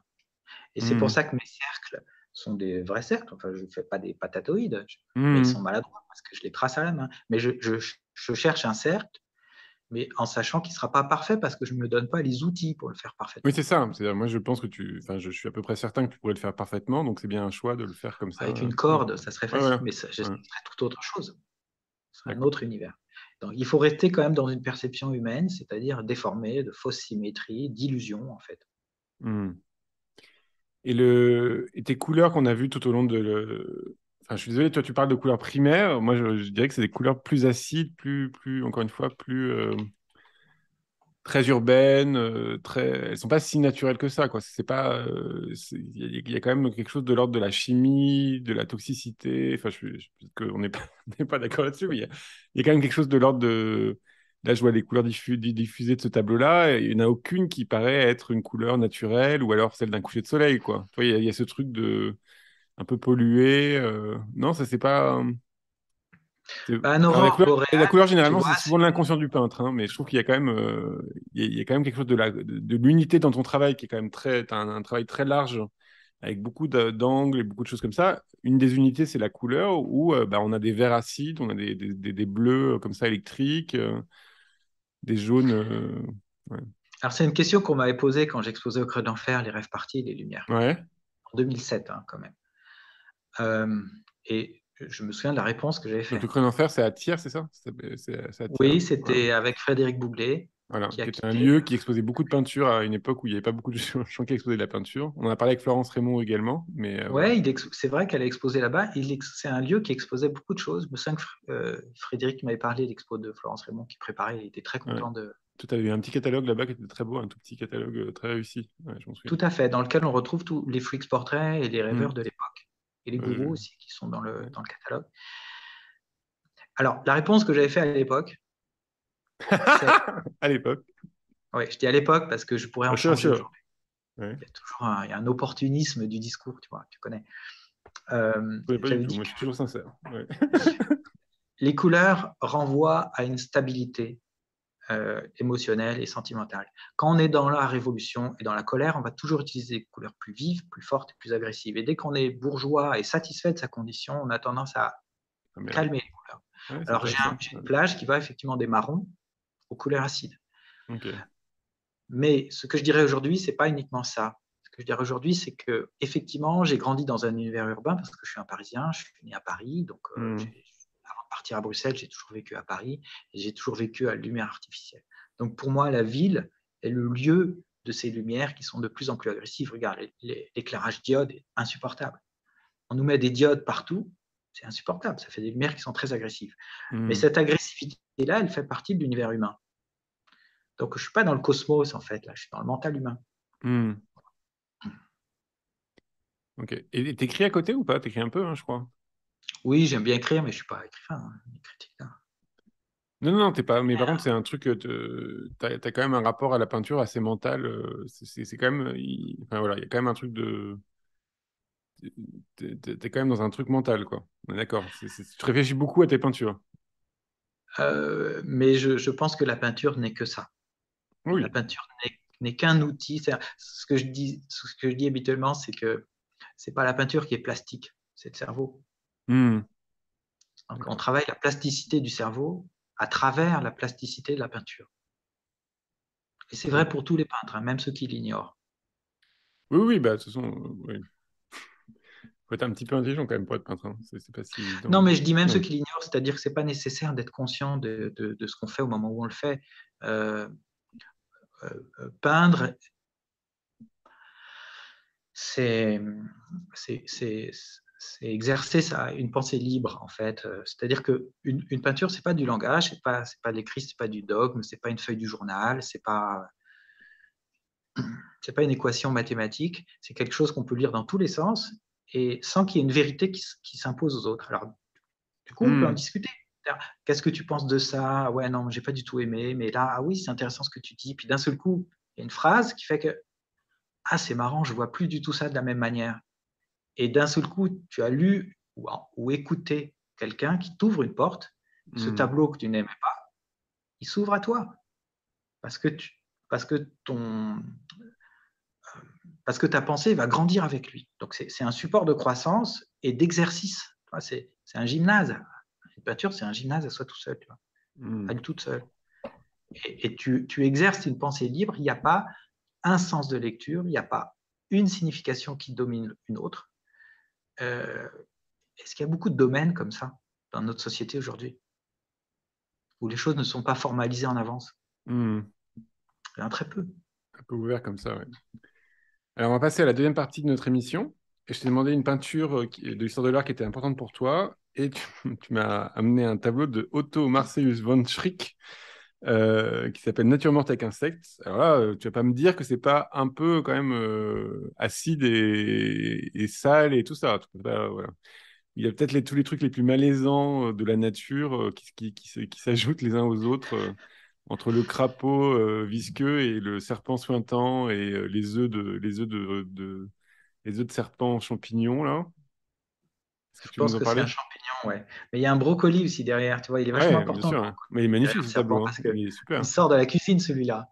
Ouais. Il sort pas du vivarium, le brocoli. Ah oui, oui, d'accord. Mais bon, on Ce voit que les je veux dire, marques. c'est que Ouais. c'est complètement artificiel. C'est une Bah, fabrication. c'est pas loin de ton tableau Opus Dei là. C'est que c'est un espèce ouais, de composition de texture quoi. Ouais. Bah, je te remercie de faire le lien. Je ne sais pas si je vais arriver à la cheville, mais il se trouve que j'étais à Amsterdam il y a un mois et demi. Et dans ce magnifique musée d'Amsterdam, C'est le Rijksmuseum alors? Ouais. oui, ils ont fait une salle qui est un cabinet de curiosité. Et c'est là où j'ai vu beaucoup de toiles d'Otto Marseus que j'avais jamais vues avant. Donc, si je l'ai choisi, c'est tout simplement parce que j'étais heureux de confirmer devant la toile les émotions que j'avais devant l'écran ou le livre. Et de me rendre compte que c'était magnifique. C'est-à-dire que c'est un détail, une observation, un soin, un souci de la précision naturelle. Cet homme est comment dire, un entomologiste, tu vois. C'est-à-dire qu'il a passé sa vie à étudier des plantes et des animaux pour créer des illusions de vie naturelle. C'est pas la vie naturelle. C'est pour ça qu'il y a un brocoli derrière. C'est parce qu'il lui fallait un truc étrange. Il s'est dit, qu'est-ce que je peux prendre? Ouais, c'est Alors, il un s'est dit, enjeu plastique, là. non, Ouais. Dürer en a fait. Il s'est dit, tu vois, et il a trouvé le brocoli. Et puis ensuite, il a sauté dessus. Non, non, ne le mets pas dans la casserole. On mangera plus tard. Et il a construit il a reconstruit une illusion de vie sauvage et souterraine, c'est-à-dire dégradée, tu vois. Enfin, mais il y a ces petits papillons qui sont des raies de lumière qui sortent du tableau. Et alors, installés dans la demi-obscurité de cette salle du Rijksmuseum, tu vois ces papillons qui jaillissent, c'est des spots, c'est des raies de Ah oui, lumière. oui, dans le noir, oui, Ouais, en ouais, clair ça marche très, obscur. très bien. Ok. Mais c'est le soin apporté à la nature qui m'intéressait, par opposition avec les gourous tout à l'heure, c'est-à-dire la destruction capitaliste industrielle qui écrase, littéralement, ça Ah, disparaît. ouais. Les zones humides, les marécages sont écrasés par le béton maintenant, tu vois. Hmm. Donc je voulais mettre en opposition, c'est pour ça que je l'ai choisi. Mais je l'aime sincèrement, j'en ai fait une copie d'ailleurs, voilà, ça fait partie de mes remakes. Il y a aussi le fait que d'un coup, c'est de porter du soin, comme tu as dit. Alors, c'est là où c'est pas forcément entomologiste, parce qu'entomologiste, il y a un côté un peu raide, souvent dans leurs images, des choses comme ça. Là, ils donnent quand même de la vie et du flux et de la Complètement. matière par la peinture. Hein. C'est encore une fois, qu'est-ce que ça amène la peinture? On ne sait pas trop, mais par exemple, la mouche qui est sur le champignon, bah, elle est beaucoup plus vivante que la mouche d'un entomologiste, quoi. Ouais, Euh, complètement. et ça, bah, on pense aussi au livre de Estelle Zong-Menguel qui s'appelle Apprendre à voir, où elle décrit le fait que enfin, c'est un livre récent qui est très très beau où elle décrit aussi le fait qu'il y a certains peintres qui ont pris la nature comme un décor et d'autres qui ont pris la nature comme un sujet, quoi, et que ça change aussi la manière de traiter cette qualité de la peinture qui est de montrer son intention aux choses par la démonstration de la peinture, quoi. Voilà, si on peint de l'herbe de manière, on peut peindre de l'herbe de manière bête et de manière d'un coup la mousse là de Otto de manière beaucoup plus poussée et sentie. Ouais. Et ça, c'est. Donc, qu'est-ce qui fait que. Alors, je pourrais poser une question en tant que figuratif pur ou un peu bête, on pourrait dire même.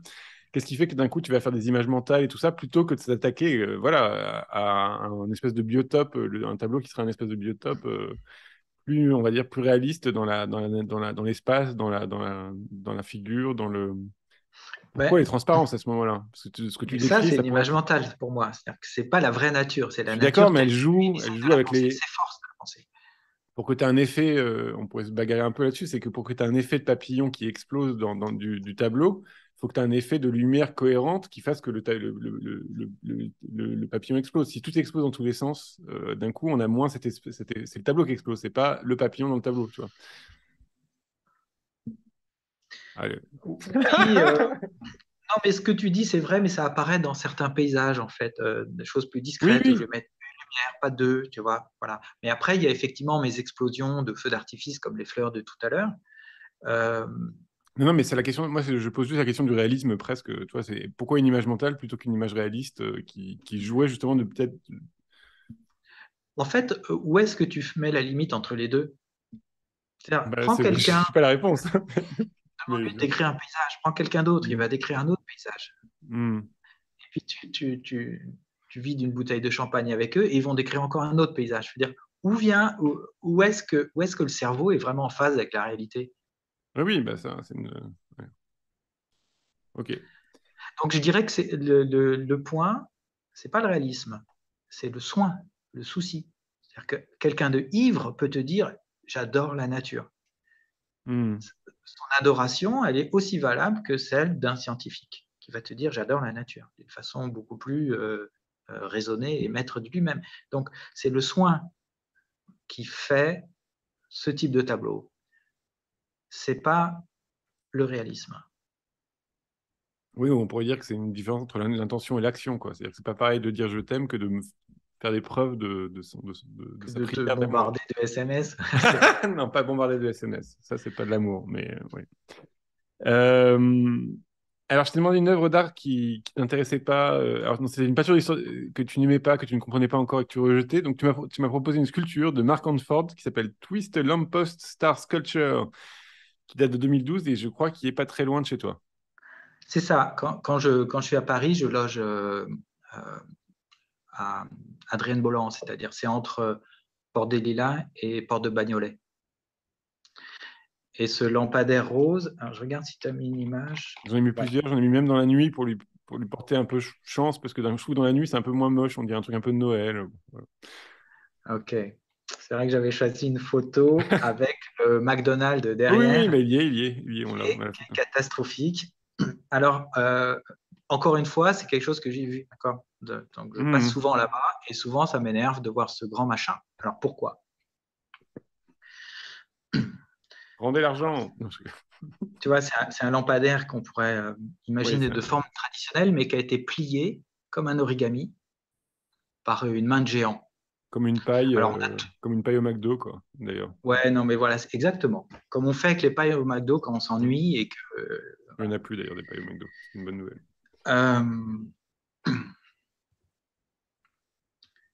alors, quand tu vois ce genre de forme, on est habitué à l'art contemporain, on comprend tout de suite, hein. Le truc Mmh. cassé, le truc déformé, le truc biaisé, c'est, je veux dire, le b.a.-ba du, comment dire, de l'esbrouf de l'art contemporain. Alors, quel géant, quel géant, quel est le géant? Enfin, c'est pas un démiurge, hein. Quel Mmh. est le géant qui a pris ce lampadaire pour le. Alors, il nous l'a mis en rose parce que tu vois, ça passe bien, c'est une couleur politiquement correcte. Mais derrière ce rose, c'est qui le géant qui l'a fait? Quel est le géant qui a fait ça? Je sais pas, Ben, c'est m'engueule une pas. aciérie, c'est C'est une quoi? industrie. Ah C'est oui. l'industrie. Mmh. C'est-à-dire, c'est pas l'artiste qui a fait ça avec un petit marteau, hein, Mmh. c'est une industrie. C'est-à-dire que là, on a une œuvre qui prétend être artistique et qui est en fait la conquête de l'industrie dans Mmh. le paysage culturel quotidien. Ça a dû coûter une blinde à la mairie de Paris. Ça a été installé en 2012. Et, et ça fait quoi si ce n'est déchirer le paysage urbain? C'est-à-dire, il n'y a aucun souci d'harmonie. Il n'y a aucun souci d'installer cette sculpture dans le mouvement de la ville, des passants. Voilà. Et il y en a des artistes à Port de Bagnolet. Je pensais à Michel Goury, qui est un grand sculpteur. Mmh. Michel Goury, on pourrait lui demander une œuvre pour mettre Port de Bagnolet. On n'a pas besoin d'installer ça. Donc, on a là l'industrie qui, par l'intermédiaire d'un artiste, s'offre un discours minimaliste de l'art contemporain qui consiste juste à casser et à mettre de biais, c'est-à-dire à tordre quelque chose qui devrait être droit et qui, sous prétexte que c'est un lampadaire, dit sa place c'est dans la ville. Donc pour moi, c'est l'industrie qui se donne l'apparence de la culture pour prétendre à diriger le monde. Mmh. Voilà. Donc c'est un symbole d'invasion. Ça va, donc c'est ma ligne industrielle avec le crépuscule des moissonneurs ou les gourous. Alors, on peut faire la fiche médiatique de ce truc. J'avais déjà noté 3 formules. Tu, tu prends une intelligence artificielle et tu mets télescopage des formes, disharmonie des convenances, dynamique spatiale. Et tu Mmh. as une fiche de présentation, enfin une fiche de médiation pour cette œuvre qui est toute faite, toute digérée, toute comprise. Ben, quand c'est digéré avant même que tu le manges, ben, c'est de la merde. Et c'est vrai Donc, qu'on. D'ailleurs, le rose, ça gâche un peu. Je trouve que ça aurait été mieux si c'était une couleur urbaine du flux continu, tu vois. C'est que ça aurait pu être ben, plus ça aurait été beaucoup ambigu. mieux si c'était en vert, le vert des Oui, oui, enfin, fontaines Voilà, le vert naturel, quoi. parisien, Ouais. tu vois. Ouais, bien Au moins, il sûr. y aurait eu un souci Une d'intégration. ambiguïté. Ouais, ouais, ouais. Mais ils l'ont fait rose. Et alors, c'est ça qui est intéressant, c'est qu'ils l'ont fait rose pour être politiquement correct, mais ils ne savent pas ce que c'est que le rose, d'où ça vient. Et pourquoi avant, c'était les petits garçons qui étaient habillés en rose? Je savais pas ça. Ouais. Ben oui. Alors, l'armure de Dracula, elle est rouge parce qu'il est Ouais. par la guerre. Hein. Il est là pour Et pour décapiter pas les qu'on voit le Turcs, c'est sang. l'histoire Ouais. de Dracula. Et pour les empaler, c'est Hmm. l'histoire de Dracula, j'invente rien. La tépesse, là de l'empaleur. Ouais. Voilà. Mais les petits seigneurs, les enfants, ils n'allaient pas à la guerre, mais ils devaient s'entraîner. Ils n'allaient pas faire couler le sang, ils allaient faire couler un petit sang. Et donc, ils n'étaient pas encore rouges, Ah, c'est ils étaient bien, c'est roses. marrant. Ok. Et le bleu, c'était la couleur des petites filles, parce que c'est la couleur de la Vierge Marie. Ouais, ça, bien sûr. Il y a une inversion après pour des raisons que j'ignore. Mais je veux dire qu'en fait, le rose, c'est la couleur d'un petit sang. Donc, le mec fait une saignée dans le paysage. Et c'est vrai. Bah, de fait, oui, l'œuvre, là, ce que tu racontais sur l'harmonie, c'est intéressant parce que l'œuvre est faite pour être vue, quoi qu'il arrive, comme même un repère. Ça devient aussi un point de rencontre. On se retrouve au lampadaire tordu, quoi. Ouais. Mais effectivement, elle s'était installée à une porte, à Porte de Bagnolet. C'est pas un hasard parce que euh, les villes étaient saintes Oui, bien sûr. par des Ouais. remparts. Les portes, c'est là où le pouvoir établissait son droit de passage. Ça te Les dit, portes étaient ouais. gardées par des soldats. Le soldat, c'est l'industrie. C'est lui qui a le pouvoir aujourd'hui. Hmm. Tu dirais que c'est l'industrie aujourd'hui, c'est pas l'éco. Enfin, parce que l'industrie, on pourrait dire, en ce moment en France, c'est pas la grande forme, quoi. Mais la Enfin, France n'a pas le pouvoir. Oui, oui, bien sûr, bien sûr. Oui. Non, non, mais oui, je vois ce que tu veux dire. Ok, je comprends. Je t'ai demandé une œuvre. Alors, attends, excuse-moi, évidemment raté mon. Pardon, j'ai un tout petit problème technique. Voilà. Une œuvre qui a nourri ta pratique. Et tu m'as proposé un album de Euh, musique de Arvo Part qui s'appelle ouais. Dapakem. Donc alors, j'avoue que j'ai pas eu le temps d'étudier parce qu'Arvo Part, j'adore aussi, mais je crois qu'il est un peu fasciste sur les bords. Je crois qu'il y a eu des petites histoires de nationalistes et tout ça, hein. Voilà. Alors, en vérité, tu vois, là, j'ai un peu rusé parce que j'ai hésité. Je vais dire, ah, je vais lui mettre euh, du Philippe Glass, du Ouais, Steve Reich. Après, j'ai pensé c'est celui à d'après, c'est Jean-Sébastien la génération Bach, d'après, lui. Ouais. piano, tu vois, Glenn Gould. Bon, je vais essayer, non, mais on va rester dans la même ligne. Alors, en fait, Arvo Part, bon, ce, cette composition, cet album, il a écrit en 2004 après les attentats de Madrid. Et Dapasem, ça veut dire donne-nous la paix, Seigneur. Enfin, Hmm. Dapasem dominé, donne-nous la paix, Seigneur. Le titre complet, c'est ça. Mais en fait, il faut regarder la vidéo. Alors, à ceux qui nous écoutent, cherchez la Ouais, vidéo sur ouais, YouTube. on la Elle est mettra, on la partagera. extraordinaire. Ouais. Elle est magnifique. Le vrai chef-d'œuvre de ce morceau, c'est la vidéo. Ok. C'est-à-dire, c'est des fonds marins et c'est des petites bêtes lumineuses qui fabriquent elles-mêmes leur lumière dans l'obscurité. Je Ok. trouve qu'elle est très bien choisie On partagera. pour cette musique. Et elle est dans la continuité des Fleurs ou de Otto Marseus von Schreck, c'est-à-dire l'attention aux petites choses vivantes, quoi. La Hmm. vie, c'est quand même la plus haute technologie qu'on ait jamais découverte. Et à vos parts, il y a un peu aussi ce côté nappe de vie, enfin, comme beaucoup, comme style, d'ailleurs comme Philippe Glass, tout ça, il y a ce côté tout est dans tout, tout est englobé dans tout. Il y a justement les sentiments de couche, on les a vraiment dans sa musique. Et peut-être que peut-être le point commun entre tes tableaux, c'est le côté la vitalité, de faire vivre, de faire sortir la vitalité comme ça d'une toile. Donc je pense aux fleurs là où c'est un feu d'artifice, mais il y a quand même ce truc-là de, D'immersion, tu veux on s'en dire. fiche voilà, on s'en fiche un peu du sujet finalement, parce que ce qui est important, c'est la manière dont l'énergie ressort, quoi. Ouais. C'est vrai qu'avec cette musique, on est complètement plongé à l'intérieur et c'est pas une musique qui t'empêche de parler. C'est ce que j'aime dans la musique, c'est quand on est plongé dans un univers sonore, enfin musical, Hmm. sans être écrasé par lui. C'est pour ça que je Dans faisais un la bocal, différence entre ouais. la musique électro et la musique techno. La musique techno, c'est de la technologie qui t'écrase, c'est militaire. La musique électro, c'est un outil de composition. Donc on est Hmm. dans un Ok. mixage et dans quelque chose de plus synthétique, tu vois, de syncrétique, puisqu'on est là dans la Hmm. religion. Alors, à vos parts, c'est vrai que c'est une musique religieuse, donc il travaille l'environnement sonore qui t'enlève, parce que c'est très élevé, mais il ne t'empêche pas de penser par toi-même. Donc on peut tout à fait travailler en écoutant cette musique. Ouais, c'est vrai. Ouais. Euh, je ne sais pas Comme un si espace sonore pour aussi il y a un truc aussi de communauté qui se crée tout de suite. Enfin, il y a de communion, tu peux dire oui. Oui, communion, bien oui, sûr. pardon, communauté. Oui, enfin, je veux dire, c'est à écouter à plusieurs, ça s'écoute à plusieurs, quoi. On n'a pas peur. Mais Bah, tu peux rentrer dans une méditation très personnelle en écoutant ça, mais c'est vrai que ah tu peux oui. aussi la voir en musique sans que ça te coupe des autres. Hmm.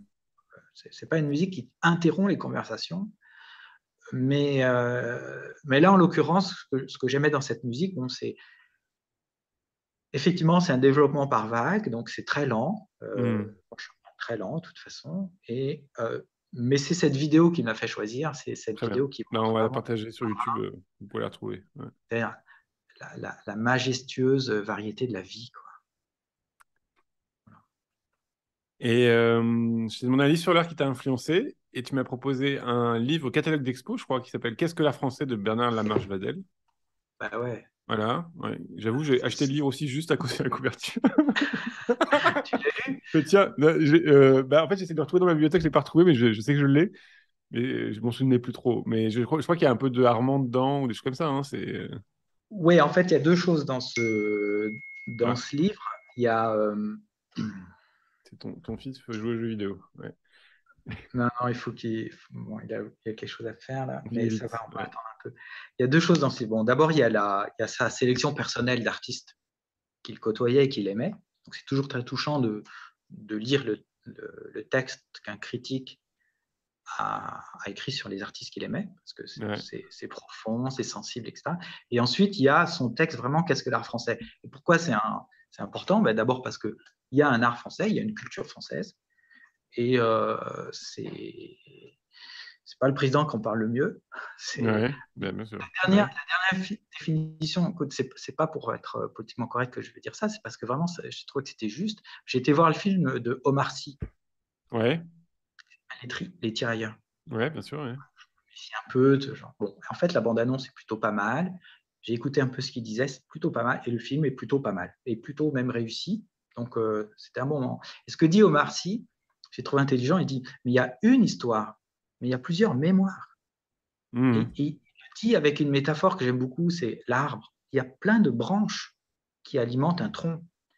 Et il a raison d'en parler de cette façon-là. C'est-à-dire que c'est du unique et du multiple en même temps. Et ce n'est pas un Mhm. problème.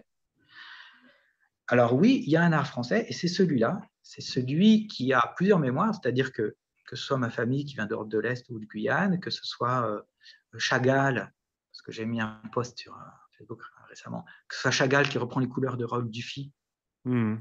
parce qu'il a été naturalisé français quand il fait l'opéra.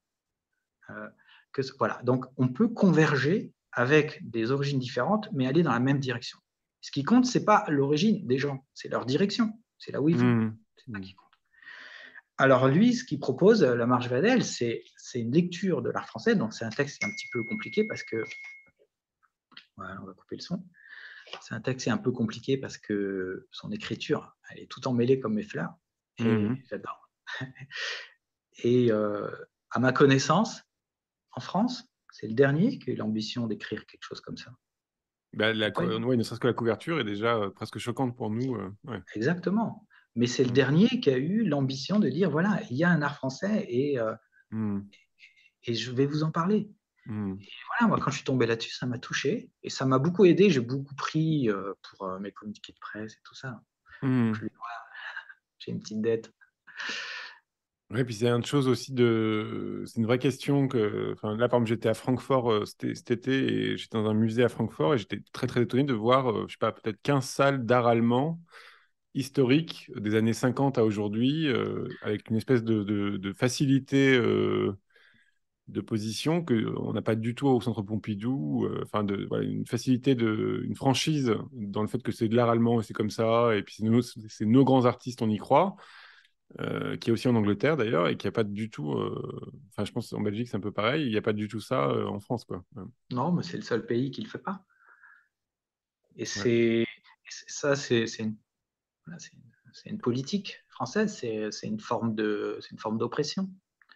Et c'est dommage. Enfin, Bah, c'est c'est dommage aussi un parce que malaise tout quand le tu monde parles perd. c'est aussi un malaise décolonial, c'est un malaise enfin, c'est une malaise d'identité qui dure depuis longtemps entre la collaboration et la colonisation et toutes ces Ouais, choses. mais c'est un malaise qui est complètement entretenu, qui est complètement Oui, oui, enfin, artificiel. oui, oui. Et après, il y a la critique de Daniel Schlier que j'aime bien, qui m'avait raconté ça. Alors, c'est une conversation privée, mais je la trouve intéressante. C'est il dit, à force de s'intéresser au monde entier et à prendre ce qu'il y a dans le monde en général, bah, en fait, on est en train de devenir une province, de se provincialiser très, très fort de la part des institutions. Parce qu'en fait, on a les expos que tout le monde a partout dans le monde à la fin. On n'est pas un pays moteur de l'art, on est un pays qui suit. Donc, c'est pas intéressant pour les autres pays, quoi. Voilà. C'est vrai, mais alors là, je vais citer une autre conversation Je parle pas de des artistes, hein. Les artistes, je Thomas pense qu'il y a une scène. Léviven qui disait très justement qu'il y a une scène Oui, picturale voilà. en France et elle est vaste, intéressante et très riche. Et Ah, c'est moi, je la vrai. trouve, bien sûr, non, mais moi, je pense qu'il y a vraiment quelque chose de très fort en France, hein, c'est les artistes, mais quand là, je parle des institutions ou des expositions qui sont montrées, où en fait on suit un flux comme ça international qui est pas très intéressant En fait, pas force de quand on dit les institutions sont pas force de proposition quoi. Voilà. ouais, mais le on, il n'est pas tout à fait juste parce que c'est un certain marché qui suit. On n'est pas dans ce marché-là, nous. Oui, oui, mais les musées suivent le marché. Voilà, c'est ça. Voilà. Les Enfin, musées bref, suivent le marché, les investissements financiers, la ça- spéculation à tort suit le marché parce qu'ils feraient beaucoup plus de bénéfices en investissant là où c'est pas cher. je veux En dire, c'est pas logique investissant d'avoir là où c'est Dan déjà Hurst cher. et c'est pas logique d'avoir Dan Hurst et Jeff Koons aussi présents en France aujourd'hui. C'est pas Non. logique, Et c'est même pas Baselitz logique. aussi, tu vois, je l'aimais bien dans les Oui, bien années sûr. 90. Après, il m'a Il y a Manu fatigué un peu, Capot. donc je n'ai Ouais. pas été voir la dernière. Mais Baselitz, si tu veux, ça fait combien de temps qu'on en soupe en France? Ouais. Ça va, il n'y a pas que lui, quoi. Donc, tu as vraiment l'impression qu'il y a une vassalisation qui est politique, qui est volontaire, Mhm. et je pense qu'il fait du mal, qu'il fait du tort à tout le monde. Quand je dis à tout le monde, c'est vraiment à tout le monde. C'est-à-dire qu'on peut, personne ne peut voyager dans un bateau qui coule, hein. Ok. Alors, je t'ai demandé un artiste, une peinture contemporaine que tu aimais, et tu m'as proposé un tableau de Philippe Taff. Je sais pas comment ça s'appelle, International Leaves. Comment tu les prononces, toi? Je ne sais pas, j'ai pas regardé le titre. Ah J'aurais oui, dû te oui. demander avant. Philippe Taff, non, En non, mais fait, l'artiste. Philippe Taff, je l'ai découvert quand j'allais Taff. à New York dans les années 90 toujours. Ok. Et j'aimais beaucoup son côté hyper décoratif, pochoir. Donc c'était tout à fait en phase avec mes préoccupations électro d'époque et vocabulaire pictural de base. Tu vois. Donc ça, c'est une toile que j'ai trouvée tout simplement sur le site de la galerie Thaddeus Ropac. Je ne l'ai pas vue celle-là précisément, Hmm. mais je l'ai choisie parce que c'est des feuilles, donc c'est en résonance avec les fleurs, c'est en Ouais. résonance avec Otto Marseus von Schreck. Et par ailleurs, son, alors, le titre de l'exposition dont est issu, On je s'en l'avais noté, fiche. C'est pas très grave. non, Par contre, il y a déjà. Anima Mundi, Ouais, oui, c'est Anima ça. Mundi, Ouais. l'âme du monde. Là, c'est en résonance aussi avec Arvo Part et la vidéo que je vous conseille d'aller Hmm. voir. C'est-à-dire que c'est un peintre qui travaille avec des formes élémentaires, les formes de la vie, les formes végétales, les formes animales, etc. Et c'est ça que je voulais dire, c'est Hmm. une cohérence globale, quoi. Et là, il y a aussi, en termes de cohérence, il y a aussi un jeu entre la décoration et le fond et la forme où on sait pas ce qui est le plus décoratif, quoi, le sujet ou le fond de la toile, le support des feuilles, quoi. Ouais. Dans les couleurs, dans la séduction. Ok. Oui, mais T'as un coup de pompe. ah non, mais il superpose, hein. Ok. Il superpose, il sature. Il est aussi dans la saturation. Je veux dire, la musique d'église est aussi une saturation, mais cette saturation n'est pas Hmm. forcément une intoxication. Tu vois. Moi aussi, je suis dans la saturation. Et alors, je t'ai demandé une peinture contemporaine française que tu aimais, et tu m'as proposé un peintre qui s'appelle Thomas Fougerolles. Donc là, c'est un tableau qui s'appelle Senti, qui fait 90 ou 70 cm, et c'est une technique mixte sur toile de 2016. Alors, il y a Euh, Thomas Fougerolles, c'était, je crois que... ah ouais, ouais, ouais. Mais On en m'en a fait, déjà il y proposé. avait des, Ouais. il y avait des photos Ça, c'est une de peinture, hein. l'installation globale. Ouais. Oui, oui, mais elle n'était pas très belle, la photo, donc on a choisi un tableau comme ça. Ouais. Ouais, d'accord. Bah, l'installation globale était vraiment bien parce que justement, c'était du marron, c'était une grande toile, il y avait Ah, donc c'est tout un Jean-Philippe travail Delhomme qui sur. nous en avait parlé aussi. Ouais. Alors pourquoi lui? Bah, parce que c'est des grains de poussière. Donc encore une fois, on est dans la radiographie du monde. Hmm. On est dans le détail porté aux petites choses. Il n'y a pas plus petit que les grains de poussière. Et donc, c'est une image, on va dire, presque de microscope électronique à balayage. Tu vois. Mais ça pourrait être aussi la surface de la Lune. Donc, on avait avant Anima Mundi, on avait Arvo Part, et là, on a l'attention, mais qui n'est pas forcément au vivant, mais tout simplement au réel, au monde. Parce que, Donc, oui, là, on va dire pour peindre, il recrée le hasard, quoi. Là, c'est vraiment c'est des gestes très simples qui amènent comme ça toute cette complexité d'un coup. Ouais. oui, il utilise toutes sortes de matériaux expérimentaux, de la poussière, des grains de choses, et puis ensuite, sa façon de Des grains de travailler fou. le pigment et la peinture Ok. va en faire ressortir la forme, les ombres, euh, je veux dire la texture. Et ben voilà, super. Bah, on va passer aux questions du public. Est-ce que notre réalisateur news peut nous donner une petite... Ah oui, non, non, pardon, il y a l'actualité. Oh là là, Ah, pas l'actualité. du tout sérieux. Ton actualité, il y a d'abord l'exposition Immortel, dont on a beaucoup parlé depuis 3-4 semaines ici. Donc, c'est une exposition qui aura lieu au MoCo. Évidemment, comme à chaque fois qu'on en parle, j'ai oublié les dates. Voilà. Mars. Non, c'est en mars. C'est du. Tu te souviens du. Je pourrais exposer peut-être que Je je crois que ça prépare. commence le 10 mars, mais je suis pas certain. Oui, ça dure trois mois, je crois. Donc, ça là, au Moco Panacé et au Moco tout court. Voilà. Et c'est commissariat Noumar Bussin avec comme un commissaire invité Amélie Adamo et la commissaire de la Panacé, c'est Annie Harrison. Et donc là, c'est une espèce de grande exposition avec plein de peintres. T'exposes dans la partie, on va dire, historique, hein. Ils t'ont demandé quoi comme tableau? Tu sais, ou t'en souviens ou pas? Oui, 4 petits tableaux. Alors, il y a 2 dormeurs. Ouais. Alors, bon, là, on les a pas montrés, mais c'est vrai Ah que oui, les moi, c'est ça que dormeurs, j'aime c'est ce qui beaucoup. se Ouais. rapprochait le plus de Ouais. l'auto Marseille van Schreck, c'est-à-dire c'est des portraits Hmm. de gens qui ont l'air de dormir dans un environnement de sous-bois avec des batraciens, des champignons. Et deux petites toiles de la série d'Hérodox qui sont mes scènes de genre. Alors aussi, on n'a pas parlé, mais ça faisait trop. Hmm. Euh, et c'est-à-dire, c'est la comédie de la séduction, la comédie humaine, on va dire. Voilà. Et alors, normalement, il y a tellement de gens que j'ai invités dans les apparences qui sont dans cette exposition qu'il y aura des interviews projetées à la fin de l'exposition. Voilà. Les interviews que j'ai faites des apparences qui sont projetées. Ah, bah Et, super. et puis moi, j'en donnerai une conférence le 16 mars. Je ne sais pas encore sur quoi et je ne sais pas encore à quelle heure. Mais normalement, je donne une conférence voilà, dans l'exposition. Et tu as une autre actualité un peu plus floue, donc c'est Pékin. Voilà, le mec qui fait une expo à Pékin. Voilà, si tu peux nous en parler, ça sera en mars prochain. Oui, mais je devais participer à Beijing. En fait, ça fait depuis un an, ça fait 3 fois que que les foires de Pékin sont fermées. Hmm. Bon, parce qu'ils ont des La petits Covid et soucis ça, ouais. au niveau du Covid, c'est-à-dire que là, ils sont en train de sortir de la politique du zéro Covid parce que ça ne marchait pas. Ouais. Et donc, il y a à nouveau un embrasement des contaminations. On espère que ça ne va pas durer. C'est-à-dire qu'après cette vague, ils vont atteindre une certaine stabilisation. Et donc, si tout va bien, au mois de mars, il y aura enfin cette expo. Mais c'est vrai que Ce sera en mars de l'année les prochaine. fleurs, Aucune j'ai chance. jamais pu les montrer. À chaque fois, il se passe quelque Ah chose. ouais, bah, aucune chance, aucune chance. Donc, il y a ça. Et, voilà. Et un projet qui est en train de se mettre en place à Bruxelles. Mais c'est Ouais, une encore expo en septembre, tu m'as dit. Ouais. ouais, À septembre, suivre, octobre. à suivre. Bon, allez. Nils, on passe aux questions du public. Est-ce que tu Oui, peux nous... J'ai vu quelques questions passer. Tu peux nous en parler? oui. Utilisez-vous un médium spécifique pour réussir vos transparences? Eh bien, non.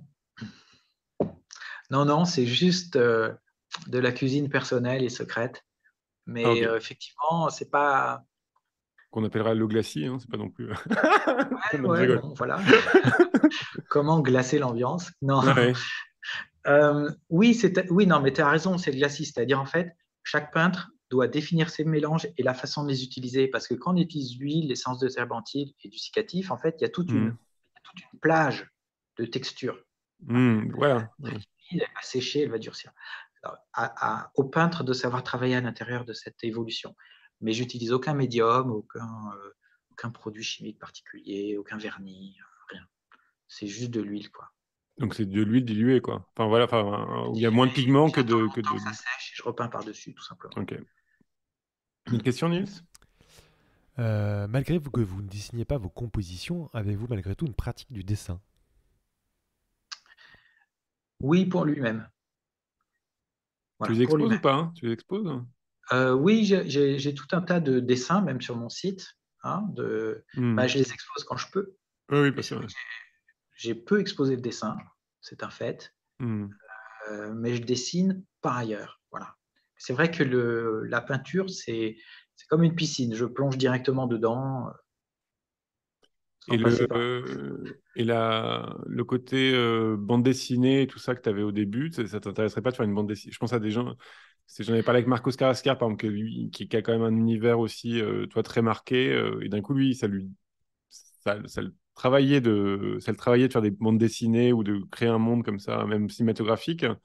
Toi, ça pourrait pas t'intéresser de développer ton univers, mais en dehors de la peinture, quoi.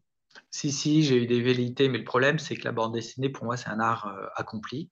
Mhm. Et donc, ça voudrait dire de sortir de la peinture. C'est-à-dire que on peut pas, c'est difficile De le faire à de faire moitié. les deux en même temps, quoi. Ouais.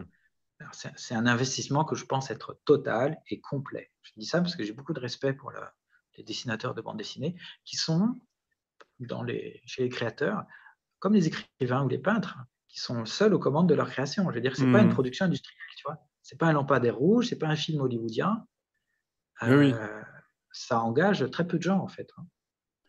D'ailleurs, j'invite nos auditeurs, si jamais ils voient ça sur le site du Collège de France, il y a Benoît Peters qui fait un cours en ce moment sur le Collège de France sur la bande dessinée qui est vraiment passionnant. C'est des conférences passionnantes, très, à mon avis, très intéressantes pour les peintres parce que justement, il reprend, enfin, il est vraiment du côté de la fabrique et c'est vraiment passionnant de regarder, de le regarder analyser des bulles et tout ça. Enfin, c'est vraiment super. Des cases, pas des bulles. Le mec qui se connaît. Une autre question, Nils? Parleriez-vous d'abstraction pour certaines de vos œuvres? Oui, sans problème. Mais alors, c'est de la même manière que où est la limite entre l'espace mental et l'espace réaliste et entre l'abstraction et la figuration. Ce que je veux dire, c'est que ça, ben, je peux en parler d'une manière figurative en disant que ce sont des lumières, mais c'est Ouais, aussi abstrait. c'est aussi des halos. Ouais. Pour moi, c'est une respiration, c'est-à-dire qu'on ne peut pas passer sa vie à inspirer, il faut expirer. Donc, Ok. abstraction, figuration, c'est une respiration de la pratique. On était quand même en apnée pendant 700 ans avant. Hein. Ton image, elle tient pas. Bon.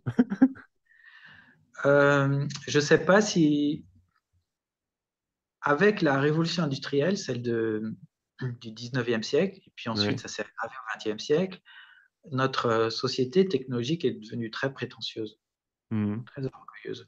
Je ne suis pas certain que quand tu regardes, par exemple, un Piero da Francesca, et l'Annonciation faite à Marie, voilà, c'est un tableau que j'ai Ouais. en tête. En fait, c'est du dripping sur le mur. Oui, oui, non, mais ça, Donc, j'entends que le fait de. Ça, j'entends cette chose-là, c'est il y a des solutions plastiques qui sont abstraites dans un tableau figuratif. Par contre, mettre en rapport l'abstraction et la figuration comme un truc, un yin et un yang ou des choses comme ça, bon, aussi fort, bien, la je pose la destination, question encore une fois. Hein, je suis pas. non, mais la destination a souvent été figurative parce qu'effectivement, on n'avait pas d'image photographique du monde, donc il fallait bien les Mhm. réaliser. Si on regarde comment est construite, comment est carnée cette Oui, oui. Ça, matière, on se rend compte que la gamme de tout ce qui était possible a été essayée. Ok. Une autre question, Nils? Oui, une dernière question. Comment choisissez-vous vos formats et particulièrement pour les crépuscules? Euh, alors, les peintres aiment bien choisir leur format en général en fonction de leur propre corps. C'est des choses qu'on va tenir, alors d'une façon plus ou moins. Par exemple, mes grandes toiles, elles font toujours Mhm. 1,70 m de large Ouais. parce que c'est mes bras écartés et 2,10 m de haut parce que voilà. Et les crépuscules, en fait, c'est des formats que je voulais quand même assez spacieux pour établir les choses, mais que j'ai besoin de quand même de tenir assez facilement. Donc, ce sont des formats comme une fenêtre. Voilà, c'est des Mhm. fenêtres. Des fenêtres. Ok. Il y a un rapport physique au format qui nous prédispose à quelque chose. Eh ben, merci Hervé, c'était passionnant. Merci Thomas, merci Nils. Merci Nils, merci Audrey. Donc la petite nouvelle de notre aventure. Et on se retrouve la semaine prochaine avec Grégory Dorène. Et je vous souhaite une bonne fin de soirée. Et vous pouvez retrouver le replay sur YouTube. Merci tout le monde. Merci à aux gens de Twitch. Pardon. Voilà, merci. Merci de nous avoir Bonne suivis. soirée.